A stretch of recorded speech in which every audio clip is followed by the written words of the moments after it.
The show में आप सभी का स्वागत है। तो अपने कानों में ईयरफोन्स डालिए क्योंकि ये मूवी आपको डेफिनेटली पसंद आने वाली है, मगर हाँ, आपके आस पड़ोस के लोगों को शायद ऐसा ना लगे कि लड़का हाथ से निकल गया है। मूवी की शुरुआत होती है और एबी नाम की लड़की देखने को मिलती है जो कि कपड़े पहनी होती है, नहीं पहनी होती है पर थोड़ी सी पहनी होती है, बाकी आप समझ जाओ।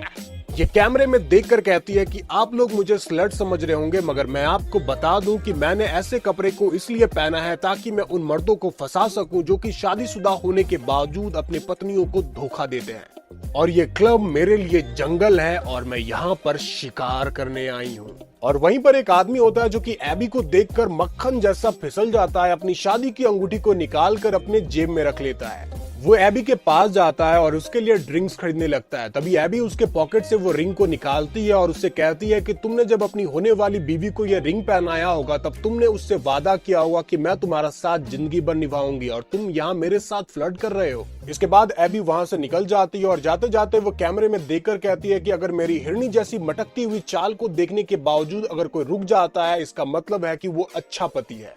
बट वो एबी की मटकती हुई चाल को देखकर खुद को रोक नहीं पाता है और वो उसके पीछे चला जाता है। ये दोनों छत के ऊपर होते हैं, तभी देखने को मिलता है कि एबी उसके पैंट के अंदर अपना हाथ डालकर उसे चरम सुख का मजा दे रही होती है। तभी वो अपने पर्स से एक धारदार हथियार को निकालकर उसके छोटे से हथियार को काट देती है। वो दर्द से चिल्ला रहा होता है। एबी उससे कहती है कि तुम अपने पत्नी को धोखा नहीं दोगे, और वो आगे कहती है कि मैंने तुम्हें छोड़ दिया तो तुम जिंदा नहीं बचोगे, जिसके बाद वो उसे छत से फेंक देती है। एबी ने इसे क्यों और किस लिए मारा, इन सवालों का जवाब आपको आगे मिलेगा। अगले सीन में हम एबी को एक नर्स के ड्रेस में देखते हैं। दरअसल एबी एक नर्स होती है। आगे देखने को मिलता है एक डेड बॉडी के सीन में बहुत सारे इंजेक्शन चुभे हुए रहते हैं और एबी उसके साथ इंटीमेट हो रही होती है, और एबी कह रही होती है कि मुझे ये जॉब बहुत ही ज्यादा पसंद है। आगे हमें डैनी नाम की एक नर्स देखने को मिलती है जिसे एबी बहुत ही ज्यादा पसंद करती है। आपके मन में ये सवाल होगा कि एबी तो केवल मर्दों के ऊपर अट्रैक्ट होती है, मगर ये लड़की के ऊपर कब से होने लगी। बट मैं आपको बता दूं कि एबी आदमी, मर्द, लेस्बियन, गे, हाथी, घोड़ा, बिल्ली, वॉशिंग मशीन, फ्रिज, किसी के साथ भी इंटीमेट हो जाती है। वहीं आगे देखने को मिलता है इस हॉस्पिटल का जो चीफ होता है वो डैनी को nurse of the year choose करता है, जिसके बाद वो डैनी को सम्मानित करता है और ये चीज देखकर एबी को बहुत ही ज्यादा पसंद आता है। बट डैनी को आए 1 साल भी नहीं होता है तो उसे क्यों सम्मानित किया गया ये हमें आगे पता चलेगा। वही डैनी का बॉयफ्रेंड स्टीव आ जाता है और ये चीज देखकर एबी वहाँ से चली जाती है।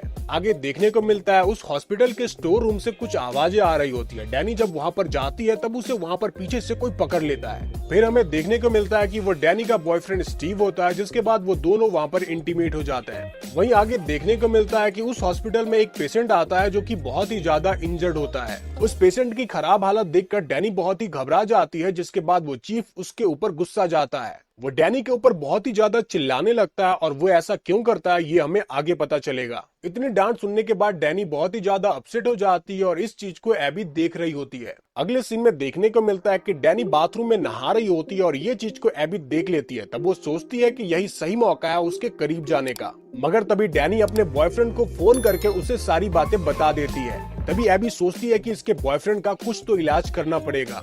एबी उसके पास जाकर पूछती है कि सब ठीक तो है। तभी डैनी कहती है कि नहीं, उस चीफ के वजह से बस थोड़ा सा मूड अपसेट था। जिसके बाद एबी कहती है कि चलो मैं तुम्हारे मूड को फ्रेश करती हूँ, और वो दोनों एक डांस क्लब में जाते हैं। बट उस डांस क्लब में जाने के बाद डैनी देखती है कि उसके स्टेप फादर किसी और लड़की के साथ होते हैं, जिसके बाद उसे बहुत ही ज्यादा खराब लगता है। इसके बाद ये दोनों क्लब के अंदर चले जाते हैं और वहीं देखने को मिलता है कि एबी डैनी को बहुत ही ज्यादा शराब पिलाती है। डैनी बहुत ही ज्यादा नशे में रहती है। इस चीज का एबी फायदा उठाती है, वो उसे किस करने लगती है। तभी वहाँ पर कोई दूसरा मर्द आ जाता है जिसे एबी ने बहुत पहले से ही बुला के रखा था, जिसके बाद वो मर्द डैनी के साथ इंटीमेट हो जाता है और इसी के दौरान एबी उन दोनों का फोटो लेती है। एबी उन दोनों का बहुत ही ज्यादा फोटो खींच लेती है। वो इन फोटोज को डैनी के बॉयफ्रेंड को दिखाकर इन दोनों को अलग करवा देंगे। अगली सुबह जब डैनी की आंखें खुलती है तब उसे समझ में नहीं आता है कि उसके साथ क्या हुआ है, और जब वो एबी से पूछती है कि मैं कहाँ हूँ तो एबी कहती है कि तुम मेरे अपार्टमेंट में हो। तभी डैनी बेड के आसपास कुछ ढूंढ रही होती है। तभी एबी उसका अंडरगारमेंट देती है और उसे कहती है कि शायद तुम इसे ही ढूंढ रही थी। जब डैनी अपना फोन चेक करती है तब वो देखती है कि उसके बॉयफ्रेंड ने रात को बहुत सारे कॉल्स किए थे और इस बारे में वो एबी से पूछती है। तभी एबी कहती है कि हाँ, मैंने तुम्हारे बॉयफ्रेंड बॉयफ्रेंड को रात में मैसेज कर दिया था। ये चीजें डैनी को पसंद नहीं आती है, जिसके बाद वो वहाँ से चली जाती है। तभी एबी उससे कहती है कि आज तुम हॉस्पिटल से छुट्टी कर लो, बट डैनी उसके बात को नहीं मानती है और वो वहाँ से चली जाती है। उसके बाद एबी उन सारे फोटोज और वीडियोस को अपने कंप्यूटर में स्टोर कर लेती है। अगले सीन में देखने को मिलता है कि एबी डैनी के स्टेप फादर के पास जाती है। दरअसल डैनी के स्टेप फादर एक साइकोलॉजिस्ट होते हैं। तभी डैनी के स्टेप फादर उससे पूछते हैं कि तुम्हें क्या प्रॉब्लम है। तभी एबी कहती है कि मुझे एडिक्शन है। तो उसके स्टेप फादर पूछते हैं कि किस चीज का एडिक्शन है, जिसका जवाब एबी देती है कि मुझे मर्दों का एडिक्शन है। इसके बाद एबी डैनी के स्टेप फादर को फंसाने के लिए गंदी गंदी हरकतें करने लगती है। तभी उसके स्टेप फादर एबी को अपना मोबाइल नंबर दे देते हैं। वहीं आगे हॉस्पिटल में देखने को मिलता है जब डैनी जा रही होती है तब वो चीफ उसके पास आकर उसके साथ जबरदस्ती करने की कोशिश करता है। इसी से हमें चीफ की चीप हरकतों के बारे में पता चल जाता है। वह डैनी को नर्स ऑफ द ईयर का अवार्ड इसलिए देता है ताकि वो इसके साथ इंटीमेट हो सके। इसके बाद देखने को मिलता है कि डैनी के बॉयफ्रेंड ने डैनी के लिए एक फूलों का गुलदस्ता भेजा है, जिसको एबी तोड़ देती है और वो उससे कहती है कि मुझसे ये गलती से टूट गया। बातों ही बातों में एबी डैनी से उसके रियल फादर के बारे में पूछती है। तब डैनी कहती है कि मेरे रियल फादर की कार एक्सीडेंट में मौत हो चुकी है। ये चीजें सुनने के बाद एबी नेहा कक्कर वाला कार्ड फेंक देती है, ये वही रोने वाला। आगे एबी कहती है कि जब मेरे फादर की मौत हुई थी तब मेरी उम्र भी 9 साल थी। वो डैनी को अपने घर का दूसरा चाबी देते हुए कहती है कि जब भी तुम्हें मेरी जरूरत हो तब तुम मेरे अपार्टमेंट में चले आना। इसके बाद एबी अपने मास्टर प्लान को अंजाम देती है। वो डैनी के स्टेप फादर को कॉल करके बुलाती है। एबी से बात करने के बाद डैनी के स्टेप फादर सल्लू भाई की तरह गाड़ी को उड़ाते हुए उसके पास पहुंच जाते हैं। इसके बाद आगे देखने को मिलता है वो एबी को अपनी कार में बैठाकर एक सुनसान रास्ते पर लेकर जाते हैं। वहीं एबी उसके साथ इंटीमेट हो रही होती है, तभी अपने पर्स से एक इंजेक्शन निकालकर उसे लगा देती है, जिसके बाद उसके डैड बेहोश हो जाते हैं।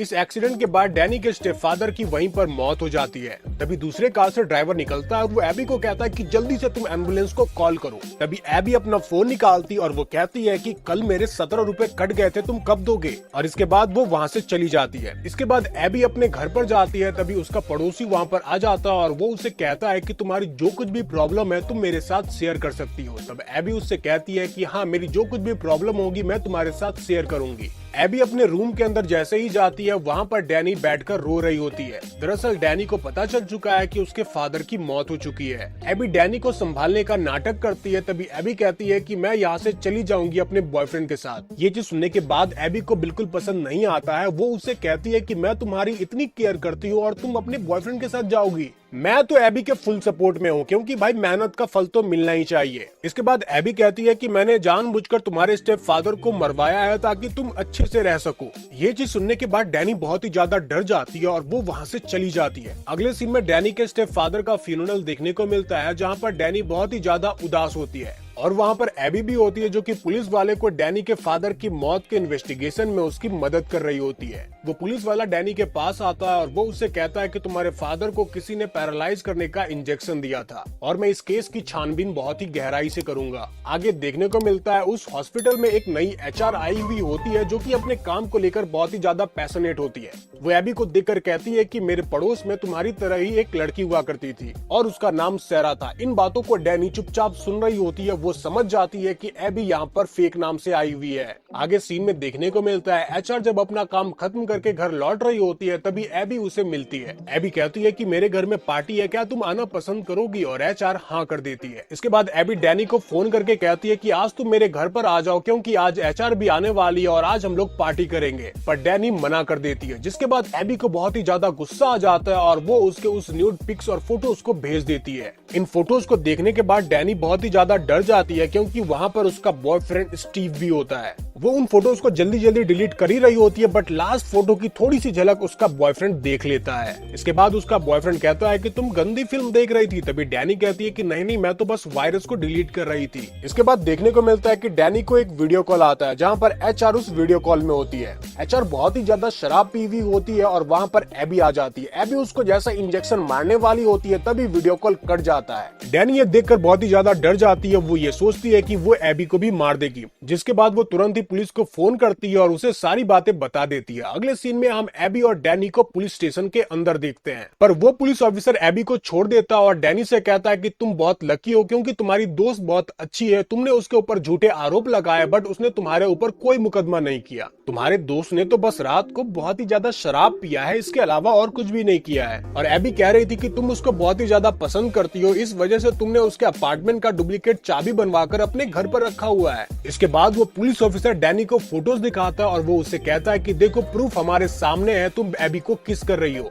और इस फोटो को डैनी का बॉयफ्रेंड भी देख लेता है। तभी डैनी कहती है कि नहीं ऐसी कोई बात नहीं है, एबी ने मुझे उस रात को ड्रग्स दिया था। इसके बाद वो पुलिस ऑफिसर उससे कहता है कि तुम्हारे फादर की जिस इंजेक्शन से मौत हुई थी उस इंजेक्शन को तुमने ही अपने हॉस्पिटल से लिया था। तभी डैनी कहती है कि नहीं उस इंजेक्शन को तो एबी ने मुझसे मंगवाया था। वो पुलिस ऑफिसर उसे कहता है कि आज तो मैं तुम्हें छोड़ रहा हूँ, मगर जिस दिन मुझे पक्का एविडेंस मिलेगा मैं तुम्हें नहीं छोड़ूंगा। ये चीजें देखने के बाद डैनी का बॉयफ्रेंड बहुत ही ज्यादा अपसेट हो जाता है और वो डैनी को छोड़कर चला जाता है। आगे देखने को मिलता है वो नई एचआर एबी के पास्ट के बारे में रिसर्च कर रही होती है और ये चीजें एबी देख लेती है और उसे लगता है कि ये मेरे बारे में सारी चीजें जान जाएगी, जिस वजह से एबी उस एचआर को मार देती है। वहीं आगे देखने को मिलता है कि डैनी भी एबी के बारे में पता करने के लिए एक मेंटल हॉस्पिटल में जाती है। वहाँ पर एक डॉक्टर आता है जो कि डैनी से कहता है कि एबी ने इस हॉस्पिटल को 18 साल पहले छोड़ दिया था। डैनी उससे पूछती है कि क्या एबी को मेंटल प्रॉब्लम है। तभी वो डॉक्टर कहता है हाँ उसे मेंटल प्रॉब्लम है। वो डॉक्टर कहता है कि एबी जब 9 साल की थी तब उसे सदमा लगा था। एक दिन जब एबी अपने डैड के रूम में जाती है तब वो देखती है कि उसके डैड किसी और औरत के साथ इंटीमेट हो रहे होते हैं। तभी एबी की मॉम भी आ जाती है बट उसके डैड एबी की मॉम को ही मारने लगते हैं। अपनी मॉम को मार खाता हुआ देख एबी को बहुत ही ज्यादा खराब लगता है, जिसके बाद वो अपने डैड को ही मार देती है। इस वजह से एबी बहुत ही ज्यादा मेंटल डिस्टर्ब है और उसे यहाँ पर लाया गया था। इस चीज से एबी के बारे में सारा राज खुल जाता है कि वो उन मर्दों को क्यों मारती है जो अपने पतियों को धोखा दे रहा है। इसके बाद डैनी इन सारी बातों को चीफ को बता देती है बट एबी इन सभी चीजों को देख लेती है। इसके बाद वो चीफ एबी के पास जाता है और वो उसे कहता है कि मैं तुम्हारे बारे में सारी चीजें जान गया हूँ और तुम यहाँ पर नहीं रह सकती हो। तभी एबी कहती है कि मैं यहाँ पर रहना चाहती हूँ मगर इसके लिए मुझे क्या करना होगा। इसके बाद तो आप समझ ही चुके होंगे कि क्या हो सकता है। इसके बाद ये दोनों एक प्राइवेट जगह पर जाते हैं जहाँ पर देखने को मिलता है कि एबी उसको छूने लगती है। इसके बाद वो उसके गले में इंजेक्शन मार देती है और वो चीफ बेहोश हो जाता है।